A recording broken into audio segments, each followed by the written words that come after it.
Hey, did you know you can watch my videos in any languages? Like Russian, Arabic, Hebrew, Indian languages, and many other languages on the list. Go ahead and try it. Discord and Twitch have collaborated and are giving away 3 months Nitro. This offer starts from November 18th to December 2nd.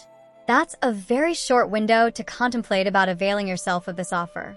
Basically, the article addresses the main question that this offer is not available in the countries where Discord is banned, like Turkey, Russia, Ukraine, and you know what I mean. I will tell you how this offer works directly on my Twitch channel. So this is my Twitch page. I mainly use it to just watch gaming videos. Anyway, to claim 3 months of Discord Nitro, you need to go to Go Ad Free for free. This means Twitch subscription. You can either buy this $12 Twitch Turbo, or you can go to Gift Turbo and gift it to your favorite streamer. You will immediately become eligible for 3 months Nitro. Now, in case you're eligible for this offer, to find the 3 months free Nitro, just go to Twitch notification, or you can go to its inventory. The article says that you can find the Nitro link there.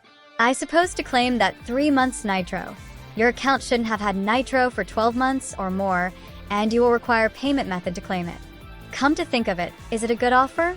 1 month Nitro costs $10, so the 3 months should cost $30, but Twitch is giving it for $12. Is it worth to buy Twitch Turbo? I don't know, it's you to decide. If you're already active on Twitch and bought or gifted Twitch Turbo Booster, then you should claim it. Anyway, you can join my Discord server if you want decors and layouts for your Discord server. You can see, we got so many decor channels like banners, PNG, and the list goes on. Come here and check it out for yourself. And anyway, if you like this video, hit the like and subscribe button because it's completely free, and thank you so much for watching, everyone.